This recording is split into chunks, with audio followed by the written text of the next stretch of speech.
Abagabo bararya imbwa zikishyura.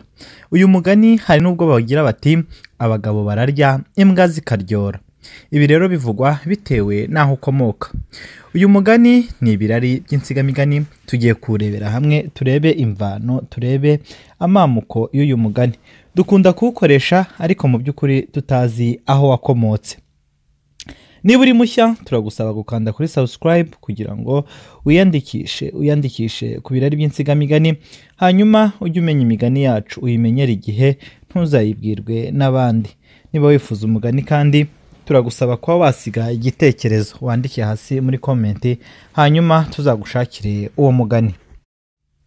Tugiye kurebera hamwe rero umugani ugira uti abagabo bararya imbwa zikishyura. Uyu mugani Abanyarwanda bawuca iyo babonye umuntu w'igitinyiro akoze icyaha, aho kukimuhamya bakakigereka kuwo bari kumwe by'amaherere, akaba ari we nyine ugihanirwa, nibwo bagira bati abagabo bararya imbwa zikishyura. Wakomotse kuri Sabuhoro bwa Rwishyura w'Imukarange, aho ni mu Buganza ahagana mu Mutara. Icyo gihe rero nahasaga mu mwaka w'1860. Muri icyo gihe hari ku ngoma ya Rwabugiri. Sabuhoro uwo akaba yaravaga inda imwe n'uwitwaga Nzigiye, bombi bakaba bene Rwishyura w'umugaragu wa Rwigenza. Rwishyura amaze gupfa, Nzigiye aba ari we umusigarira mu buhake. Yamusigariyeho rero kuko yari azwi kurusha Sabuhoro, yari azi gushyenga no gutarama cyane, akagira ibiganiro bisetsa, bituma nyirabuja amutonesha byimazeyo, bigeza n'ubwo bajya baryamana kuko yamugizeho inshuti. Ibyo rero kera umugaragu waryamanaga na nyirabuja bamwitaga Nduhura, umugaragu nyine wagiraga atya akaryamana na nyirabuja. Nuko Mukarwigenza amaze gukunda Nzigiye bitihishira, bituma bagenzi be bahurahura banamugirira ishyari, bigatuma nyine babivuga. Aho bigeze barerura bamurega kuri sebuja bati burya butoni Nzigiye afite ku mugore wawe nta handi buturuka nuko baryamana. Ubwo Rwigenza ntiyabyitaho kuko yakundaga uwo mugore cyane, agakunda na Nzigiye kuko yagiraga ibiganiro byatumaga batarama.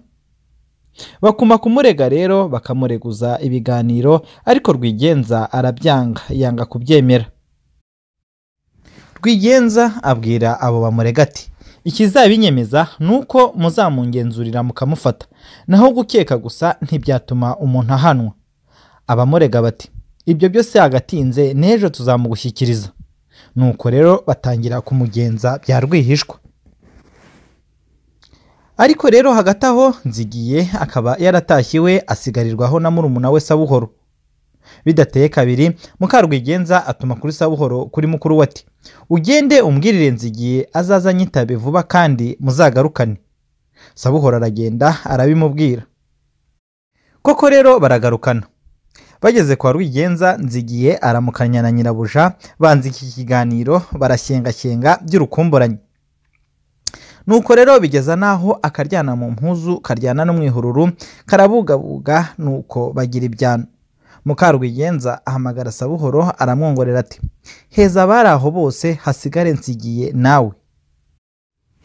Nuko Sabuhoro arabaheza, bamaze kugenda nyirabuja aramubwira ati hagarara mu rugo uheze, he kugira ukwinjirana mu nzu.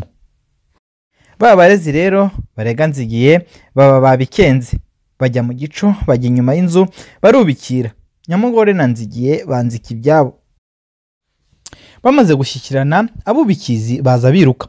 Nzigiye yumvise imirindi ahubuka ku buriri, arasimbuka abacamo aragenda. Sabuhoro asigara aho ngaho.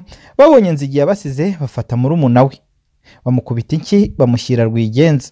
Bamugejejeyo bati twafashe Nzigiye kuri ya magambo twavugaga aducamo aragenda, none tukuzaniye murumuna we kuko ari we wari ku muhezo aheza abandi.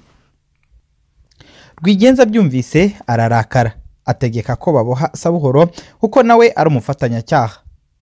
Sabuhoro bamubohera mu nzu ya Rwigenza, bakomeza kumushungera bumva amagambo y'amatakira ngo nyine yavugaga, bituma nyirabuja agira ibitwenge, nubwo nawe yari yamanjiriwe yafatiwe mu cyaha. No araturika araseka. Sabuhoro yumvise ko uwo mugore nawe amusetse, ariyumvira ati naruha sabutindi sabuhoro naruha, ubonye ngo uwasambanya acike, none uwo basambanyaga nawe yubahuka nseke. Ati abagabo bararya imbwa zikishyura. Uwo mugani rero niyo bashatse kuvuga, baragira bati abagabo bararya imbwa zikaryora. Nuko abari aho bose baraturika baraseka, babiha inkwenene, nuko inzu yose iraseka, bituma na Rwigenza ashira uburakari nawe araseka, ndetse ategeka ko babohora Sabuhoro. Baramubohora, amaze kuva ku ngoyi akurikira mukuru we bagenda uruhenu. Sabuhoro na mukuru we bajya gukeza ijari kwa Gacinya ka Rwabika rwa Gahindiro. Nzigiye ahagabana inka z'amagumba ngo azaziguze, ariko aho kuziguza aziragirira iwe imukarange, zirondoka zibyara inyana z'imishishe ngo zitagira uko zisa. Bukeye Rwabugiri umwami w'u Rwanda yugamayo, abonye iyo mishishe Nyirakayogera Mukanzigiye afashe neza, bituma agabira uwo mugabo we umutara wose w'inka zitwaga Urugaga. Nzigiye aratunganirwa, ya magambo Sabuhoro yavugiye ku ngoyi asetswe na nyirabuja nyine, nayo abona umwanya mu Rwanda ndetse no mu bitaramo kwa mukuru we. Bitinze amenyekana n'ibwami, bituma Rwabugiri amugabira inka zitwaga Akarema. Nuko kuva ubwo ayo magambo yakijije Sabuhoro aramamara, ahinduka umugani. Uhinduka umugani rero, umugani abantu bacira ku muntu woroheje babonye yitiriwe icyaha cy'ukomeye, bakagaragaza ako karengane bagira bati abagabo bararya imbwa zikaryora, cyangwa se abagabo bararya imbwa zikishyura. Ngaha rero aho ducumbikiye umugani wacu w'uyu munsi twavuze ku mugani ugira uti abagabo bararya imbwa zikishyura. Kenshi dukoresha amwe mu magambo ariko tutazi inkomoko, tukagira imigani mu Kinyarwanda tutazi aho yaturutse. Niyo mpamvu rero twakoze uru rubuga dukora ibirari by'insigamigani, ariko natwe tukibanda ku gitabo cyiswe Ibirari by'insigamigani. Ni igitabo cya Minisiteri y'Uburezi, igitabo cyanditswe ahasaga mu mwaka w'1980. Tubibutse ko iki gitabo kirimo volume ebyiri, hakaba ariho volume ya mbere n'iya kabiri. Ubu rero turi kubasomera volume ya kabiri. Niba uri mushya turagusaba gukanda kuri subscribe aho hasi, kugira ngo ujye umenya imigani yacu, uyimenyere igihe, ntuzayibwirwe n'undi uwo ari we wese. Naha ducumbikiye rero ibirari by'insigamigani byo nakagaruka. Mugire amahoro y'Imana y'u Rwanda, tuzasubire ubutaha.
Niyo twe twimitse